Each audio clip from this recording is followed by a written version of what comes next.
Today we are looking at Vitalin, and this is a dog food that has been around forever.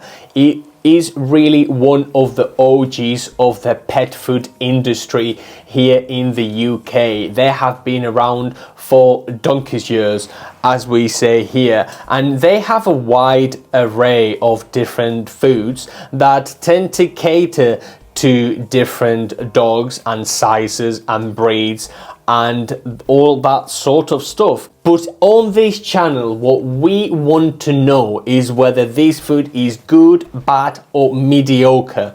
And by us being 100% independent, we can do so very, very comfortably. So that's something you have to know straight ahead. The first ingredient we are going to look at with Vitalin is the dry adult dog food chicken with veg and thyme. And this will set you back about £65 for a 12 kilo bag of food. So it's not cheap. It's definitely not cheap. The composition is chicken, that's 39%. So the first ingredient is chicken and it's almost 40% of the bag. And then we get within the 39% dried chicken, and that is 28% of the bag. Freshly prepared chicken, that's 10%. Freshly prepared chicken is a better chicken sauce than dry chicken. That's why it is a lower proportion. And then we have chicken gravy as 1% of the 39%. We then go into the carbohydrate of choice of the food, and they have chosen potato. And from there, everything else are pretty standard ingredients. We get sugar beet, we get whole peas, we get sweet potato, we get chicken oil, we get dried carrot, we get parsnip, etc, etc. So the first ingredient is chicken. It's a high proportion of the bag, but the carbohydrates, we do not really know how much they are putting into the blender, into the recipe. It's impossible to say because they don't tell you. Potato, they don't say percentage.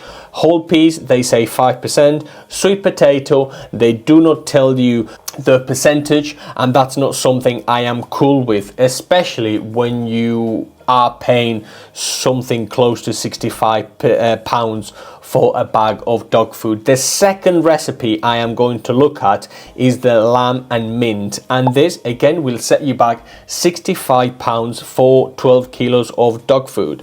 Now the composition is again lamb, which is the first ingredient, and that's 36.5%, which is a bit of a difference between the chicken and the lamb recipe. Chicken is always cheaper in the supermarket and in your local restaurant, and lamb will always be more expensive. So in order for the recipe to cost the same, they have reduced the amount of protein they are giving you.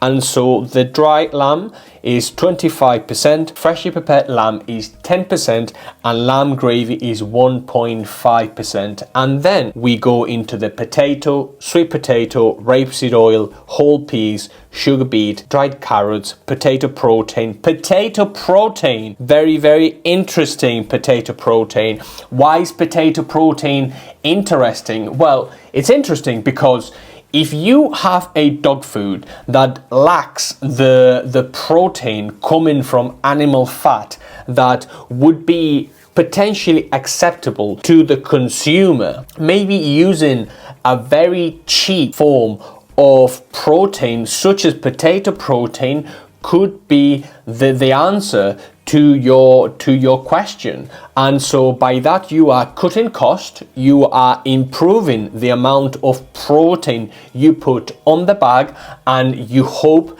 that no one notices. But we notice, and we do not like potato protein in dog food. I want my protein in my dog's food coming from animals because that's what costs money. If we get a kilo of lamb, that's always going to be more expensive than a kilo of potato protein. I'm sorry, I do not like to see potato protein. Having said that, it's not too bad. It's not too bad for what you get. What's not really all that good is the price. The price is quite pricey on this recipe. And the third ingredient, the third recipe we are looking at is the lamb and rice, and this is the 12 kilo bag, which will set you back about £30. Now, £30 for a big bag of food is cheap. And if it's cheap, it might be too good to be true. And if it's too good to be true, it probably is.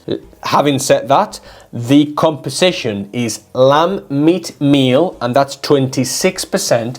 So if you think of ingredients, if you think of animal proteins, if you think of raw animal proteins, things like raw turkey, raw pork, raw liver, raw chicken, those tend to be more expensive than lamb meat meal. Meat meal could be anything, could have been dried, it could include beak and feathers and carcasses and whatever. So meat meal, anytime you see meat meal, that is the lowest quality of meat you can get. That's why it is so cheap. We then go into 26% of rice, and rice expands when you cook it. That's why it's more likely to be twice the amount of rice that you would be putting in your dog twice a day or 3 times a day if they were a puppy. And then we go into the whole maize gluten meal, and bruised yeast, and all these things. So I am not going to sugarcoat it. This is a car crash of ingredients. So lamb meat meal, it is okay that the first ingredient is an animal protein such as lamb meat, but it's a meat meal, which is the lowest quality of lamb, of dog food that there is, the meat meal. And then rice, whole maize gluten meal, sugar beet, brewer's yeast.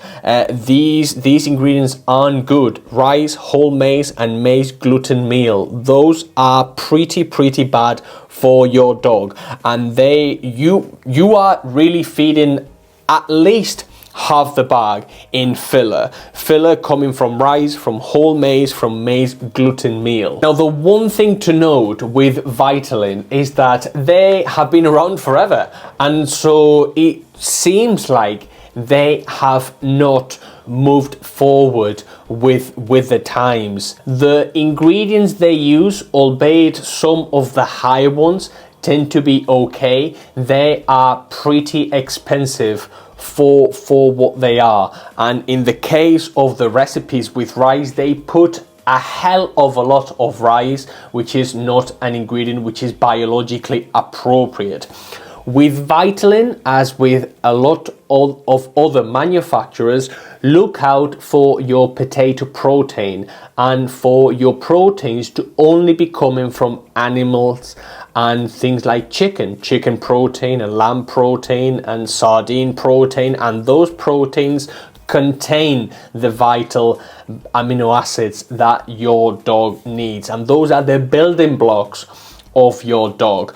And so whenever you look at a bag of dog food, if it really does depend what you are looking for. If you are looking for something which is budget and it's quality, well, we see that £65 for a 12 kilo bag of dog food is not on the cheap side, and the ingredients, depending on the recipe, could be okay, but there are some trade-offs you might have to live with and you might have to contend with if you want to feed Vitalin. And so the most important thing in dog food is to learn about the whole thing. And if that's something you are as passionate as we are here at the Pet Quarter, I want you to watch this video next, because I am going to break down what's best for your dog.